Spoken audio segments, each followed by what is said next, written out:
Now let's talk about business practices and management. Business practices includes different activities that aims to have efficient and effective management of the organization. First is strategic management. It is the planning and implementation of long-term goals that covers the whole organization. In strategic management, they do SWOT analysis or analyze the strengths, weaknesses, opportunities, and threats of the organization.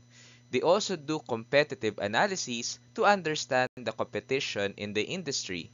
They also do corporate strategy such as decisions to do diversification, acquisition, and mergers and alliances. Second on business practices and management is operational management. It is focused on the processes of producing and delivering products to the customers.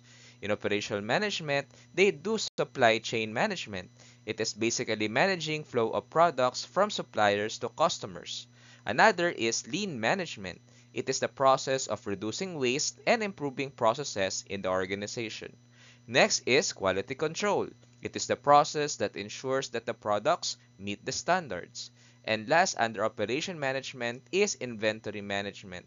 It is basically balancing holding costs and service level that needs to be delivered to our customers.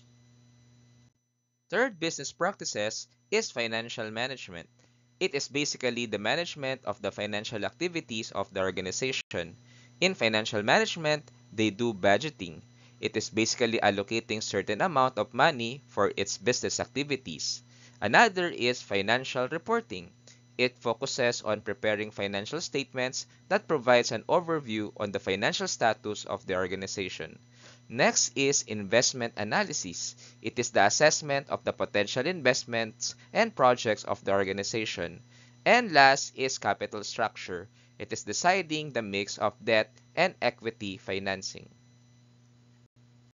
Fourth business practices is human resource management. It focuses on the management of people in the organization. In human resource management, they do recruitment and selection. It is attracting and selecting the right employees for the organization. Next is training and development. It focuses on enhancing the competencies of the employees. Another is performance management. It is basically evaluating and improving employees' productivity.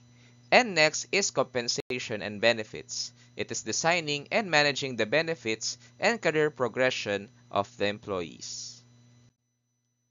Fifth business practices is marketing management. It is the process of creating product ideas and promotion of this product to the customers. It involves different activities such as marketing research or understanding customer needs and wants. Next is product development. It is the creation of new products or improving existing products. Another is promotion. It involves advertising, sales promotion, public relation, and personal selling. And last is pricing strategy. It is basically setting prices to maximize profitability and market share. Six of the business practices is information technology and management. It focuses on the use of technology to streamline business processes. In information technology management, they do system development. It is the planning, creating, and maintaining information systems. Next is data management. It is the use of big data for informed decision making of the management. And last is cybersecurity. It focuses on the protection of information from cyber threats. Thank you and happy learning.